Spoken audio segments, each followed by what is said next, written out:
시청자 여러분 안녕하십니까. 7월 28일 증시전략센터를 시작합니다. 어제 1778포인트까지 오르면서 연중 고점을 새로 쓴 코스피가 오늘은 쉬어가는 모습입니다.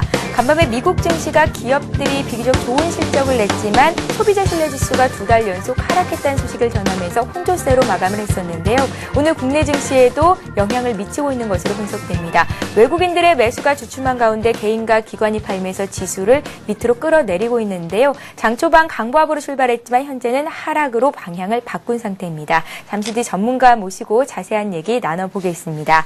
저희 증시전략센터에서는 문자로 여러분들의 종목 상담 신청을 받고 있습니다. 015-8500-1110번 통해서 보내주시면 되고요. 참여해주시는 여러분들을 위해서 푸짐한 상품을 마련하고 있는데요.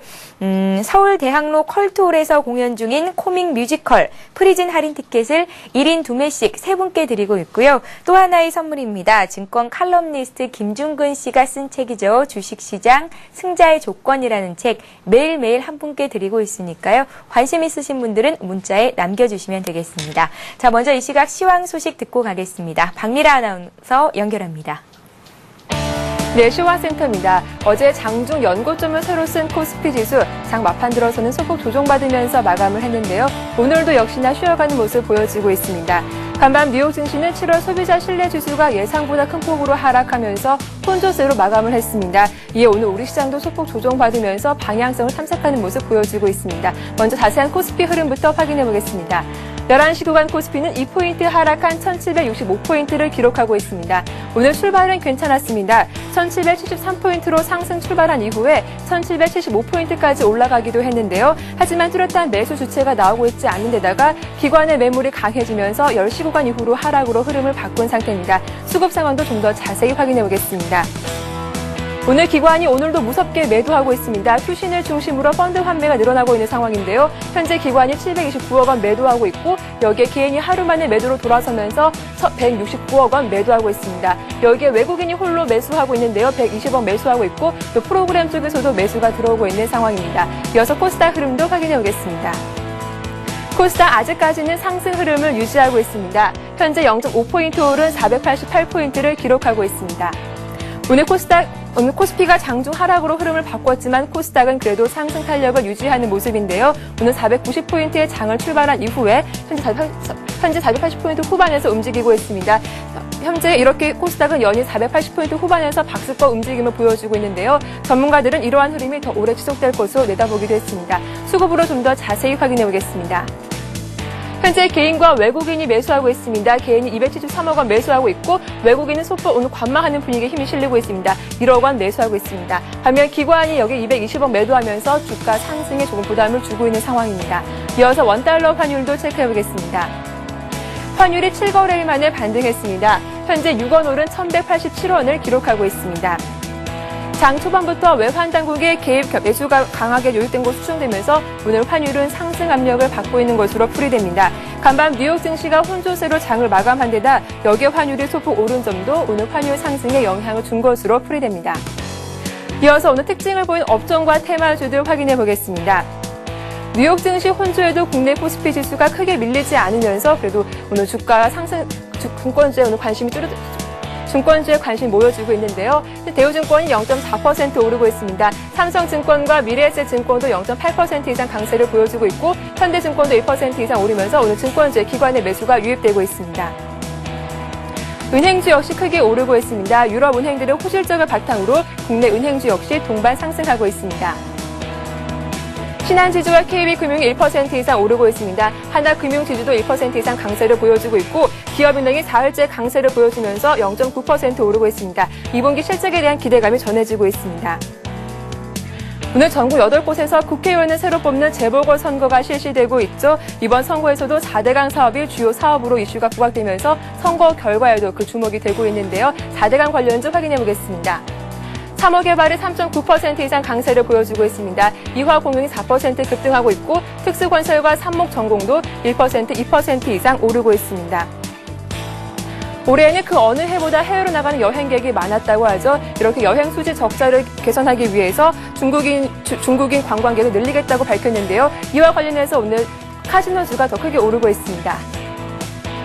GKL이 5% 이상 급등하고 있습니다. 디스텔 시스템도 2% 이상 강세를 보여주고 있고 파라다이스가 0.6% 강보합에서 움직이고 있습니다. 이어서 오늘 특징주 확인해 보겠습니다. LG 생활건강이 2분기 실적 호조의 강세를 이어가고 있습니다. 이틀째 오르고 있는데요. 현재 0.1% 오르면서 36만 4,500원을 기록하고 있습니다. LG 생활건강은 2분기 영업이익과 매출이 모두 증가했습니다. 특히 더 페이스샵과 M&A를 성공적으로 마무리하면서 시너지 효과를 얻고 있는데요. 현재 외국계 창구에서 매수가 유입되면서 지난 7월 12일 기록한 전고점 37만 원 근처까지 올라가고 있는 상황입니다. 네, 지금까지 11시 구간 시황정보 전해드렸습니다. 예, 현재 코스피 지수는 어제보다 소폭 내려와 있습니다. 1포인트 내린 1766선이고요. 반면에 코스닥은 상승세를 계속 유지하는 모습이죠. 488선에서 강보합권에 머물러 있습니다. 업종별 흐름은 조금 살펴보면요. 유럽은행의 개선된 실적에 고무돼서 오늘 국내 은행주들이 강한데요. 신한지주가 1% 오르면서 48,800원 선 거래가 되고 있고요. K금융 역시 1% 이상 오르고 있습니다. 전기전자업종 역시 장 초반에는 순항을 이어줬었는데요. 삼성전자가 강보합권이고요. 반면에 LG전자가 보합, 하이닉스는 1% 정도 조정을 받고 있습니다. 자, 오늘 증시전략센터를 열어주실 전문가를 소개를 해야겠죠. VS의 정은성 팀장님 나오셨습니다. 안녕하세요. 안녕하세요. 예. 자, 코스피 지수가 오늘은 조금 주춤한 모습입니다. 어제 후반 들어서 탄력이 조금 둔화가 됐었는데요. 네. 1770선, 1780선 위로 올라가기는 쉽지 않은 것 같거든요. 네. 앞으로 시장 흐름 어떻게 보시는지 말씀을 들어볼게요. 네, 일단 최근에 국내 주식시장이 연고점을 돌파한 이후에 해외 증시가 호재를 보이면서 사실 1770포인트 안착에 가능할 것이라고 생각했었는데 결국 어제 이제 장 후반, 그러니까 장 5장 들어서 계속해서 기관들의 매물이 나타나면서 결국 지수가 밀리면서 지금 1770포인트를 이탈한 상태라고 좀 보시면 되는데요. 일단은 크게 보면은 사실은 세 가지 이유가 있다라고 좀 보시면 되는데 국내 첫 번째 이유로 본다 그런다면은 국내 증시가 해외 증시를 비롯해서 기술적인 부담감들이 연일 좀 가중이 된 그런 상태라고 좀 보시면 되고요. 그리고 두 번째 이유는 경기 지표가 안 좋게 나타나면서 여전히 글로벌 어떤 경기가 더블딥에 대한 논란에서 자유롭지 못하고 있는 그런 상황이라고 좀 보시면 되고요. 그리고 마지막으로 이제 가장 핵심적인 이유가 바로 이것이 되지 않겠냐라고 생각을 하고 있는데 그것이 바로 수급증이 문제라고 좀 보시면 될 겁니다. 아무래도 1770포인트 또는 1760포인트의 지수가 상회하다 보니까 다시 펀드 환매 물량이 나타날 수밖에 없다라고 좀 보시면 되는데 그나마 다행인 것은 펀드 환매 물량이 나타남에도 불구하고 이 물량을 외국인들이 다 받아간다는 것에 대해서 우리가 수급적인 호전감은 여전히 좋다라고 말씀해 드리고 싶은데 예. 근데 이것이 이제 강력한 상승을 뒷받침하지 못하는 것이요. 우리가 불과 1년 전까지만 한다 그러더라도 외국인들이 하루에 5천억씩 매수를 했다 그런다면 지수가 30포인트, 40포인트는 그냥 갔었는데 지금은 지수가 약세를 보이더라도 외국인들이 5천억씩 매수를 하는 그런 상황이 연출되고 있는데요. 이제 가장 큰 이유는 이제 가장 싸게 살 것인가, 비싸게 살 것인가 이유라고 좀 보시면 되는데요. 결국 물량을 매집하는 입장에서 본다면은 물량을 싸게 사고 싶다라고 보시면 되는데요. 그러면은 외국인 입장에서는 지금 현재 지수가 1760이라든가 1770포인트만 유지만 된다 그런다면은 펀드 환매 물량은 나타날 수밖에 없다라고 좀 보시면 될 겁니다. 그래서 이 지수 때만 유지만 되면은 그냥 물량이 자연적으로 출회가 되기 때문에 그냥 소위 말하는 싸게 물량을 살 수 있다라고 좀 보시면 될 겁니다. 그래서 외국인 입장에서는 1770 또는 1780, 90에서 비싸게 살 필요 없이 이 상태만 유지시켜 놓으면은 아무래도 물량을 받아갈 수 있다는 확신이 든다라고 좀 보면 되거든요. 그래서 지금 현 상태에서는 시장이 강하게 위로 치고 간다기보다는 제가 볼 때는 지금의 지수대에서 왔다 갔다 하지 않을까라고 좀 보고 있는데요. 일단은 단기 고점은 1800이라고 생각을 하고 있습니다. 아무래도 1800이라는 어떤 그 수치가 결국 또 어떤 단기적인 부담감으로 작용할 수밖에 없고요. 그리고 지금의 수급 상황으로 봤을 때는 강하게 치고 올라가기보다는 점진적인 상승이 예상되고 있기 때문에 상승 탄력은 조금 둔화될 것이라고 보고 있지만은 여전히 외국인들의 시각이 국내 주식시장을 매수를 한다는 것을 가정한다 그런다면은 국내 주식시장은 대세 상승의 어떤 중반에 놓여 있다는 제 의견에는 변함이 없다라고 좀 보시면 될 겁니다. 예, 자 말씀하셨듯이 지수가 고점을 돌파하면서 투신권 쪽에서 펀드 환매 물량이 대거 출회된다는 점 그리고 기관 쪽에서 매도가 연일 이어지고 있다는 점은 지수의 발목을 잡는 부분이기도 한데요. 투신권에서 펀드 환매 물량이 부담으로 작용하면서 그간 많이 올랐던 수익을 많이 내줬던 전기전자라든지 자동차 관련주들을 팔고 있고 그 물량을 고스란히 외국인들이 받아가는 움직임 최근 들어서 계속 이어지고 있습니다. 자 그렇다면 정 팀장님, 네. 자동차나 IT 관련주들은 앞으로 흐름 어떻게 보면 좋을까요? 계속 이쪽으로 올라가 간다고 보면 맞을까요? 네, 일단 예. 우리 시장이 강하게 상승을 하려 그러면은 결국 이제 선도에 누가 서 있어야 되냐면은 결국 자동차와 IT라고 좀 보시면 될 겁니다. 이게 사상 유례 없는 경기 침체가 나타나면서 결국 누구에게는 하나의 어떤 기회의 장이 연출이 됐고요. 예. 또는 누구에게는 죽음의 장으로 연출이 됐었는데 결국 기회를 차지한 것이 국내 기업들이라고 좀 보시면 될 겁니다. 국내 기업들이 글로벌 시장 점유율을 빠르게 늘려나가면서 사상 최대 실적을 계속해서 경신해 나가고 있는 그런 모습인데요. 일단 펀드 환매 물량이 좀 일어나고 기관들의 매도세가 나타나다 보니까 아무래도 대형주 중심의 매도가 나타날 수밖에 없고요. 근데 다행인 것은 이 물량이 외국인들이 다 받아간다라고 좀 보시면 되는데 제가 앞서 외국인들이 수급이 좋다라고 말씀드렸던 부분이 바로 이 부분이라고 좀 보시면 될 겁니다. 아무래도 전기전자와 자동차는 시가총액 상위 종목들로 묶여 있는데 시가총액 상위 종목들로 계속해서 외국인들이 매수가 들어온다는 것은 결국 종목을 산다라기보다는 우리나라 시장을 산다라고 좀 해석이 가능하거든요. 그래서 글로벌 시장 점유율에서 계속해서 어떤 뭐 시장 점유율을 빠르게 회복시키는 과정이고요. 여기에 따라서 투자 설비가 빠르게 진행이 되면서 결국 생산력 확대도 이어지면서 이것이 경쟁력 확대로 부각이 된다라고 좀 보시면 될 겁니다. 그래서 일단은 제가 볼 때는 뭐 단기적으로는 1800이 고점으로 형성될 수 있겠지만은 여전히 이후에 조정이 나타난다 그런다면은 IT와 자동차들 같은 경우에는 그냥 단기적인 측면보다는 중장기적인 측면에서의 계속해서 매수 전략은 유효한 상태라고 보고 있습니다. 예, 알겠습니다. 이렇게 해서 정은성 팀장님과 함께 시장 이슈들 짚어봤습니다. 자, 오늘장 관심 가져볼 만한 종목, 어떤 종목인지 들어볼 차례인데요. 오늘의 관심 종목은 어떤 기업일까요? 네, 오늘은 뭐 조금 작은 중소형 기업 중에서 하나를 가지고 왔는데요. 일단 이수페타시스라는 기업을 가지고 왔습니다. 이수페타시스요? 네. 예. 이수페타시스는 회로기판을 만드는 업체라고 좀 보시면 되는데 회로기판 같은 경우는 사실은 뭐 우리 흔히 이야기하는 전자제품 중에서는 꼭 필수 제품이라고 좀 보시면 될 겁니다. 그래서 국내 어떤 기업들의 어떤 사상 최고 실적으로 하여금 결국 부품주들로 하여금 사상 최대 실적을 이끌어낸다라고 좀 보시면 되는데요. 어제 실적을 발표했습니다. 2분기 실적이 사상 최대 실적을 발표하면서 결국 향후 주가 상승에 대한 기대감들이 더 높아진다라고 좀 보시면 되는데요. 일단은 사상 최대 실적에 대해서 일각을 했던 것이 바로 네트워크 장비용으로 쓰이는 고디층 부가가치 제품 매출이 확대가 됨에 따라서 결국 사상 최대 실적을 달성했고요. 근데 중요한 것은 여기가 정점이냐 또는 아니면은 더 갈 날이 남아있냐가 이제 향후 주가의 가장 큰 관전 포인트라고 좀 보시면 되는데 제가 볼 때는 아직 갈 날이 멀다라는 말씀을 드리고 싶은데요. 결국 2분기 실적보다는 3분기 실적에 대한 기대감들이 더 높은데 일단 이수페타시스는 자회사라고 할 수 있는 이수 엑시보드라는 회사를 통해서 LED와 PCB 시장 확대에 좀 주력을 하고 있는 그런 상황이거든요. 그래서 LED라든가 PCB 또는 뭐 FPCB 등을 감안한다 그런다면은 앞으로의 어떤 수익성 호전 또는 매출액의 어떤 증가는 당연한 순서로 좀 나타나고 있고요.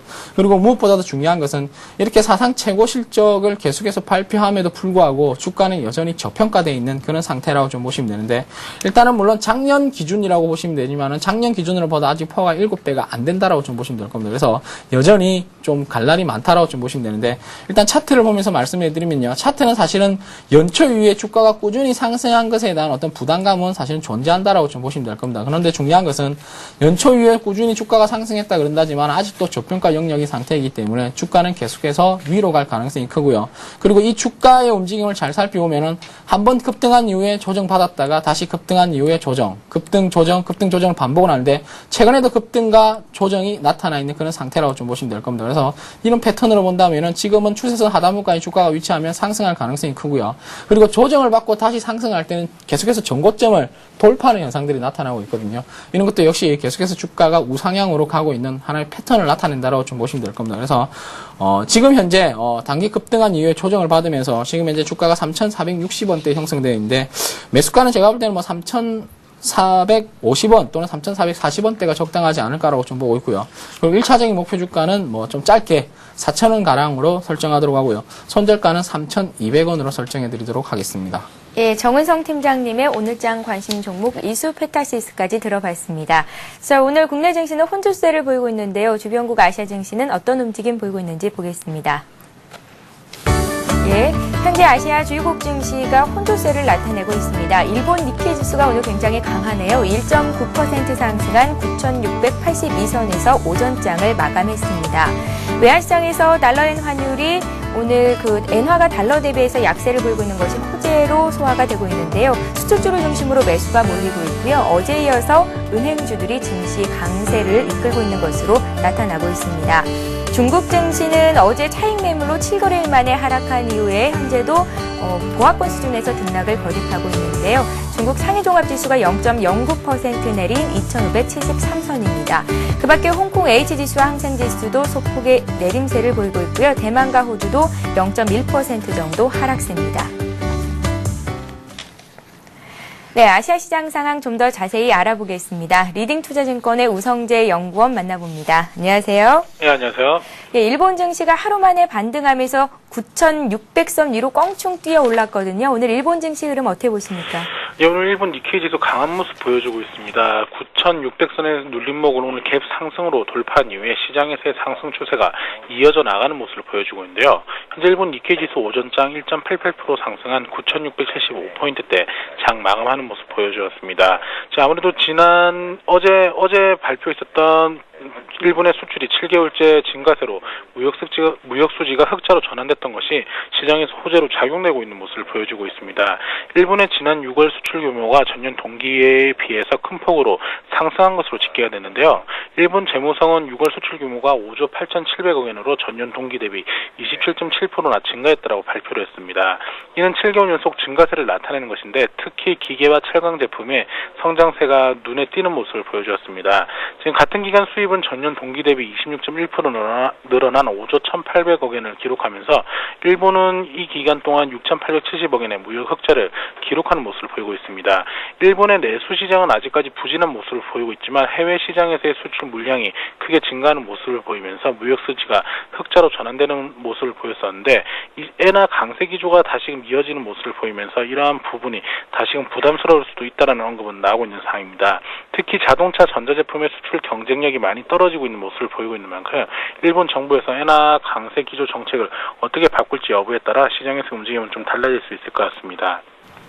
지금 이와 함께 일본의 다이아 증권은 2분기 연속 적자를 기록하는 모습입니다. 일본 다이아 증권은 2분기 연결 결산을 봤을 경우에 순손실이 11억 엔으로 2분기 연속 적자를 기록했다라고 발표를 하면서 증권주들의 약세의 움직임을 보여주었었는데요. 하지만 지수가 강하게 상승하는 흐름을 보여주면서 대부분의 업종들의 강세 속에서 이러한 증권주들 또한 강세 움직임을 보여주고 있습니다. 오늘 일본 니케이 지수 강세 움직임을 꾸준히 보이고 있는 가운데 9,600선을 강하게 지지해줄 것으로 보이는 가운데 9,600과 9,700의 박스권 기조 이어져 나간다고 보시면 좋을 것 같습니다. 예, 자, 일본 증시가 2%나 오르면서 강한 상승 흐름을 보이는 반면에 주변국 아시아 증시는 오늘 주춤합니다. 중국 증시도 혼조세를 보이고 있는데요. 어제 좀 많이 내렸었고 오늘도 쉬어가는 모습이죠. 중국 증시 흐름도 봐주세요. 예, 중국 본토 증시 어제 약세로 장 마감한 이후에 다시금 상승 반전에 성공하는 모습을 보여주고 있습니다. 상하이 종합주가지수 강한 흐름을 보여주면서 오늘 0.38% 상승한 2,585포인트대 장 움직임 보여주고 있는데요. 결국 중국 본토 지수 또한 강세 움직임을 보여주고 있는 가운데 이러한 흐름세가 얼마나 이어져 나갈지 여부 지켜보셔야 될 것 같습니다. 지금 중국의 부동산 판매가 35.3%나 증가하는 모습을 보이면서 부동산 업종들의 강세가 눈에 띄는 모습을 보였었는데 지금 상승폭이 이제는 좀 제한적일 것이라는 언급이 나오면서 시장에서의 불안감 또한 커지고 있다고 보시면 좋을 것 같습니다. 지금 최신 부동산 통계 수치를 보면 5월의 신규 부동산 조정 정책으로 가장 큰 타격을 받았던 달이었었는데 부동산 구매자들의 구매를 꺼리면서 5월 거래량이 4월 대비 16%나 감소하는 모습을 보여주었습니다. 하지만 6월 달에 들어서 이런 상황이 호전되는 모습을 보이면서 부동산 판매가 35.3%나 증가하는 모습을 보였는데요. 결국 부동산 시장이 어느 정도의 바닥을 찍은 거는 같긴 하지만 찍었다는 기대감이 나오면서 지수의 상승을 견인하고는 있지만 아직까지는 시장에서 이러한 불안감이 꾸준히 나오고 있는 만큼 강한 상승 흐름을 꾸준히 이어져 나가긴 좀 어려울 것으로 보여지고 있습니다. 지금 중국 같은 경우 소비와 서비스업의 성장 잠재력이 증가한다는 언급이 나오고 있는 상황인데요. 신흥망국 리서치 자료를 보았을 경우에 중국에서의 소비가 늘어나고 있는 만큼 이러한 소비 업종 그리고 서비스 업종의 성장 잠재력은 꾸준히 증가할 것이라는 언급을 내놓고 있는 상황입니다. 결국 소비 그리고 서비스 업종을 중심으로 한 매수세가 강하게 유입되는 모습을 보이면서 오늘 본토 지수 강한 흐름 보여주고 있는 가운데 상하이 종합주가 지수 2,600선을 강하게 돌파하기보다는 2,550과 2,600의 박스권 기조라고 보시면 좋을 것 같습니다. 예, 아시아 주요국 증시 흐름 봤습니다. 리딩투자증권의 우성재 연구원과 함께했습니다. 도움 말씀 고맙습니다. 예, 고맙습니다. 네. 자, 다음 코너는 시청자 여러분들이 보유하고 계신 종목을 상담해 드리는 시간입니다. 스타 Q&A 시간을 이어갑니다.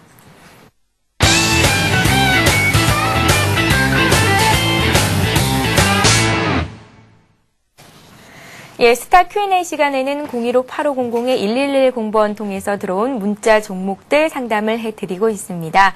이렇게 참여해주시는 여러분들을 위해서 푸짐한 상품도 마련하고 있는데요. 문자 참여 방법을 다시 한번 자세하게 알려드리겠습니다. 먼저 재미있는 닉네임 함께 보내주시는 것 잊지 마시고요. 상담 받고 싶으신 종목의 이름과 매수하신 가격, 비중을 함께 적으시면 됩니다. 추가적으로 궁금하신 점 있으시면 문자에 남겨주시면 되고요. 저희가 그 문자를 보고 자세하게 설명을 해드리겠습니다. 예, 먼저 들어온 종목들 살펴보겠습니다. 황금 ST가 들어와 있습니다. 황금 ST를 7,900원에 20% 갖고 계신 분 계신데요. 오늘장 7,000원 선에서 거래가 되고 있으니까 일단 손실을 좀 보고 계시네요. 앞으로의 흐름, 목표가 어느 정도 잡아보면 좋을까요? 네, 일단 네. 뭐 황금 ST 같은 경우에는 보통 뭐 스테인리스 열연이라든가 냉판 소재의 어떤 가공 유통업체라고 좀 보시면 되는데요. 1분기 실적이 상당히 좋다라고 좀 보시면 되는데요.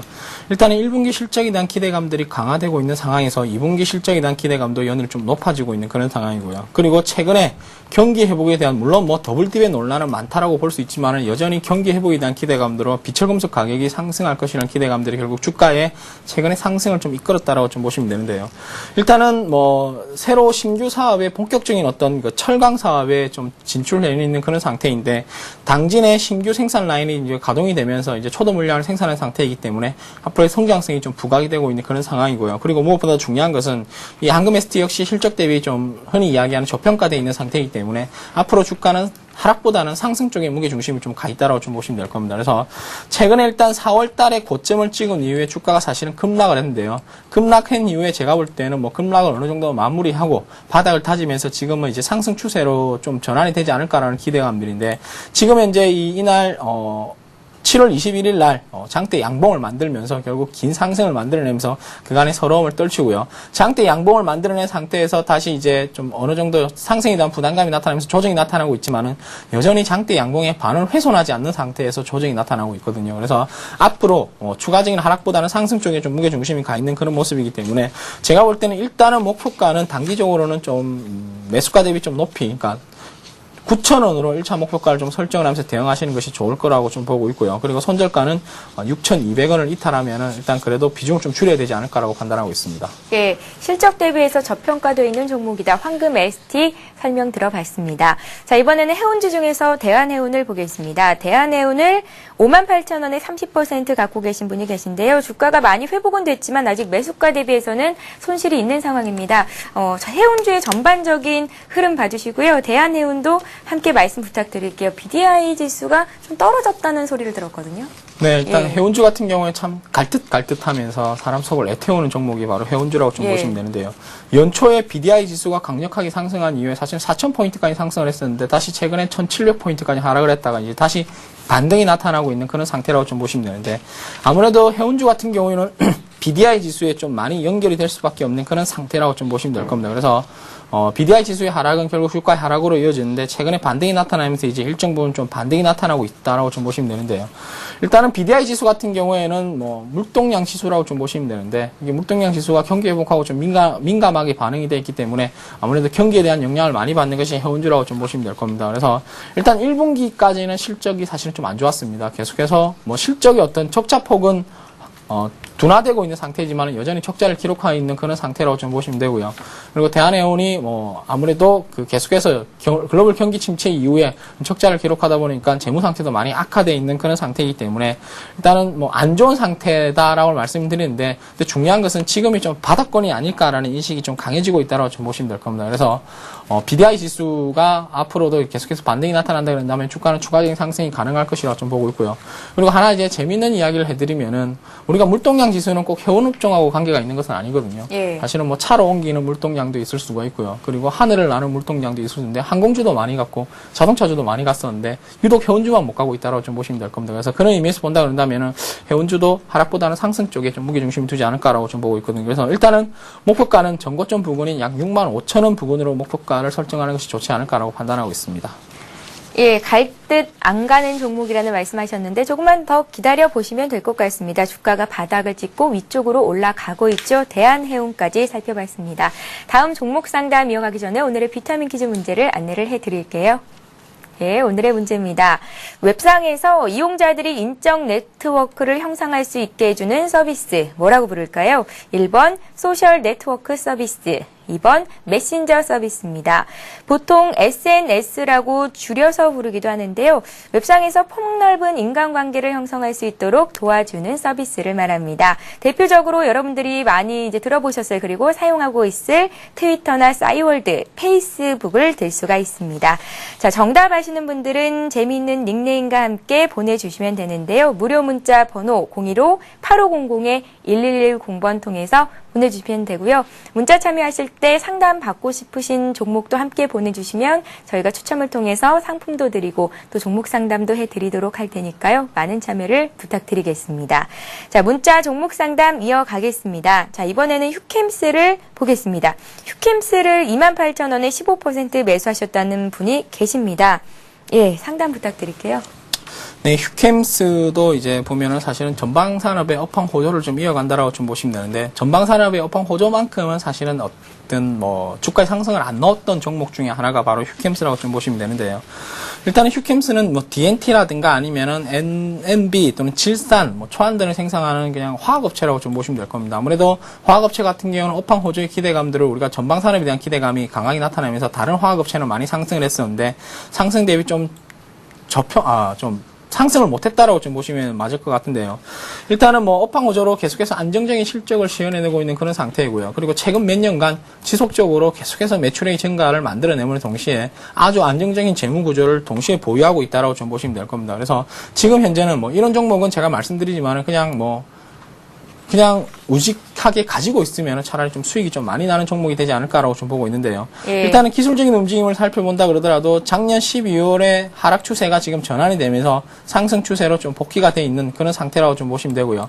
그리고 최근에 급등 이후에 조정을 받으면서 지금 추세선 하단부까지 와 있는 그런 상태라고 좀 보시면 될 겁니다. 그래서 지금은 이 추세선에서 반등이 일어날 것으로 기대가 되고 있는 상황이기 때문에 지금 현재 비중을 줄이시는 것보다는 차라리 그냥 가지고 가는 것이 좋지 않을까라고 좀 판단하는데요. 근데 중요한 것은 매수 단가가 사실 조금은 부담스럽다라고 좀 보시면 될 겁니다. 아무래도 애매한 위치인 28,000원이기 때문에 제가 생각하는 1차적인 목표 주가가 좀 28,000원이라고 보고 있거든요. 그래서 만약에 여기서 상승을 해서 28,000원을 뭐 돌파를 하고 지지를 한다 그런다면 추가적인 상승이 나타날 수 있을지 모르겠지만은, 만약에 28,000원을 다시 이탈한다 그런다면은 그때는 비중을 조금씩 줄여가는 전략이 필요하지 않을까라고 좀 보고 있습니다. 예. 자, 정 팀장님께서 좀 전에 우리가 이제 시황 분석했을 때 가는 놈만 가는 장이다 이런 말씀을 하셨었거든요. 외국인들이 종목을 사는 것이 아니라 시장에 베팅을 하고 있다. 그러니까 시가총액이 많은 종목들이 많이 올라가는 그런 장세가 연일 이어지고 있는데요. 기업이 좋다라는 종목들 들고 계신 분들 많은데 주가가 오르지는 않거든요. 오히려 빠지면 빠졌지 상승할 기미가 안 보입니다. 이런 종목들 계속 들고 가는 게 맞는 건지 참아보는 게 맞을까요? 그게 이제 과연 뭐 어느 정도의 어떤 뭐 좋은 기업이냐에 따라 좀 달라진다라고 좀 보시면 되는데, 일단 본인이 판단했을 때, 제가 볼 땐 투자자 본인분이 판단했을 때 좋은 기업이라고 매수를 했다 그런다면 차라리 그냥 주가가 좀 빠지더라도 좀 미련하게 가지고 있는 것이 저는 도움이 좀 많이 된다라고 좀 보고 있거든요. 그래서 저희 씨도 마찬가지로 뭐 종목 상담을 해드릴 때 좋은 기업이라고 제가 판단이 된다 그런다면 그냥 미련하게 가지고 가십시오라는 말씀을 좀 자주 드리거든요. 그래서 일단은 그 판단 기준 자체가 일단 투자자의 판단이기 때문에 투자자 본인을 믿고요. 좋다라고 생각된다 그런다면 그냥 가져가시는 전략이 오히려 더 낫지 않을까라고 좀 보고 있습니다. 예, 알겠습니다. 자, 이번에는요, 한미파슨스를 보겠습니다. 한미파슨스를 18,500원에 20% 갖고 계신 분이 계십니다. 13,900원에서 오늘 2% 정도 반등을 시도하고 있습니다. 한미파슨스는 어떻게 보세요? 일단은 건설업종과 엮여져서 움직이는 종목이잖아요. 네, 예. 일단은 뭐 사업을 영위하는 사업 분야가 아무래도 건설 사업 관리를 하는, 흔히 이야기해서 CM 사업을 좀 하는 영이다 보니까 건설업종하고 좀 많이 묶여 있다라고 좀 보시면 되는데요. 국내 건설 경기가 사실은 악화가 되면서 외형이 계속해서 축소가 되고 있는 그런 상황이라고 좀 보시면 되는데, 근데 중요한 것은 사실은 국내 건설 경기가 지금은 바닥이라는 데에서는 저는 동의를 하고 있습니다. 예. 다만 회복하는데 시간은 좀 걸릴 거라는 것을 판단하고 있기 때문에 어떤 급격한 주가의 상승보다는 완만한 주가의 상승이 나타나지 않을까라고 좀 판단하고 있는데요. 최근에도 역시 마찬가지로 5월 달에서 저점을 11,300원에서 저점을 형성한 이후에 지금 약 14,000원대까지 주가가 상승해 있다라고 좀 보시면 되는데, 기대만큼의 상승이 나오기는 힘듭니다. 그러니까 획기적인 어떤 주택 국내 건설 시장에서 획기적인 어떤 뭐 매출액이 증가라든가 아니면 획기적인 살아날 경우가 안 보이는 이상에는 크게 사실은 뭐 주가가 단기간에 상승할 것이라는 좀 보기는 힘들지만은 그렇다 하더라도 건설업종 같은 경우에는 지금 현재가 주가가 바닥권이라고 그런다면은 그냥 이 역시 종목도 그냥 가지고 가시는 전략이 저는 필요하다라고 좀 보고 있거든요. 그래서 일단은 뭐 단기적으로 접근하는 것보다는 차라리 이 종목을 가지고 계신다 그런다면은 손실도 많이 보기 때문에 단기적으로 본다기보다는 차라리 뭐 중장기적인 측면에서 가지고 와야 되지 않을까라고 판단하고 있습니다. 예. 자, 이번에는 은행주 중에서도 대구은행이 들어와 있는데요. 대구은행을 살펴보겠습니다. 16,400원에 30%를 갖고 계시고 역시 마이너스 수익권에 계신 분인데요. 대구은행은 오늘 14,550원 선에서 거래가 되고 있습니다. 오늘 금융주가 굉장히 좋던데요. 신한지주, KB금융은 앞으로 더 많이 오를 것이다라는 분석들이 속속 나오고 있는데 지방은행 중에서도 대구은행은 어떨까요? 일단은 뭐 똑같은 금융주로 본다 그런다면은 사실은 뭐 다른 금융주들이 가는데 지방은행이 안 갈 리는 만무하거든요. 그리고 대구은행 같은 경우는 정말 안정적인 사업을 영위하면서 실적도 좋고요. 그리고 수익 창출도 정말 잘하는 은행이기 때문에 뭐 다른 종목들이 간다 그런다면은 제가 볼 때는 뭐 대구은행도 크게 염려하지 않으셔도 된다라는 말씀을 드리고 싶은데요. 일단은 금융주 같은 경우에는 사실은 뭐 한 3년 전부터 계속해서 발목이 잡혔던 것이 금융주라고 좀 보시면 되는데 아무래도 지금의 어떤 위기의 시초가 글로벌 금융위기라는 걸 감안하고요. 그리고 최근에 어떤 유럽발 위기가 결국 금융위기라는 점을 감안한다 그런다면은 결국 어떤 이런 불확실성들이 결국 국내 금융주도 발목을 잡았다라고 좀 보시면 될 겁니다. 근데 최근에 이런 불확실성이 거의 좀 빠르게 해소가 되고 있는 그런 모습인데요. 일단 오바마 대통령이 금융개혁 법안을 통과시켰고요. 그리고 유럽도 역시 스트레스 테스트가 끝이 난 상태이기 때문에 물론 스트레스 테스트에 대한 논란은 많습니다. 제대로 된 스트레스 테스트인지에 대한 논란은 많지만 그래도 시장에서 해석하는 건 그래도 좋은 게 좋은 거 아닌가라고 해석을 하면서 결국 이제 금융주들이 그간의 서러움을 떨쳐내고 있는 그런 상태라고 좀 보시면 될 겁니다. 그래서 금융주가 사실은 뭐 단기적으로 본다 그런다면 다른 종목들보다 많이 올라간 것은 사실이지만은 길게 본다 그런다면 다른 종목들에 비해서 정말 많이 시장에서 소외를 받았던 것도 사실이거든요. 그래서 이런 어떤 불확실성이 해소되면서 가격적인 메리트가 다시 부각이 되고 있는 그런 상태이기 때문에 대구은행 역시 그냥 뭐 조금 가지고 가시는 게 좋지 않을까라고 좀 보고 있는데 역시 마찬가지로 앞에 이제 제가 한미파슨스하고 마찬가지로 좀 말씀해드리고 싶은 것은 일단은 매수 단가가 좀 애매한 상황이라고 좀 보시면 될 겁니다. 16,400원대가 매수 단가라고 말씀해 주셨는데 일단은 16,000원에서 1차적인 저항권은 어쩔 수가 없다라고 좀 보시면 될 겁니다. 그래서 일단은 16,400원 또는 뭐 수익권이 도달한다 그런다면은 비중이 30%이기 때문에 비중이 조금 많거든요. 그래서 이 중에서 비중을 좀 축소하는 전략을 축소하는 전략을 추천해드리고요. 그리고 2차적인 목표 주가는 뭐 18,000원대까지 볼 수 있는데 일단은 2차적인 목표 주가도 마찬가지로 1차적인 목표 주가를 달성했을 때 2차적인 목표 주가가 가능하다라고 좀 보고 있습니다. 그래서 16,000원 안착하면은 추가적으로 보유하시는 건 무리가 안 되지만은 만약에 16,000원 안착하지 못하고 다시 이탈한다 그런다면 그때는 빠르게 비중을 줄이시는 쪽으로 가야 되지 않을까라고 판단하고 있습니다. 예. 자, 이렇게 해서 일부 종목 상담은 여기서 마치겠고요. 좀 전에 정은성 팀장님께서 오늘장 관심 종목으로 주셨던 이수페타시스 다시 한번 목표가와 손절가를 확인해 보겠습니다. 이수페타시스는 회로 기판을 만드는 업체고 또 실적이 계속해서 좋아질 것이다라는 의견을 내주셨었는데요. 매수가를 3,450원 정도에서 해봐라라는 말씀 주셨는데 좀 전에 말씀하셨던 순간보다 지금 주가는 조금 더 올라와 있습니다. 3,475원 선이고요. 목표가를 4,000원 주셨고 손절가 3,200원 제시하셨으니까요. 정 팀장님과 함께 하신 분들은 참고하시기 바랍니다. 예, 이렇게 해서 1부 순서는 여기서 마치겠고요. 잠시 뒤 2부에서는 시청자와 전문가가 함께 만들어가는 전문가의 포트폴리오 공개 시간이 있습니다. 저희는 잠시 뒤 2부에서 뵙겠습니다. 고맙습니다.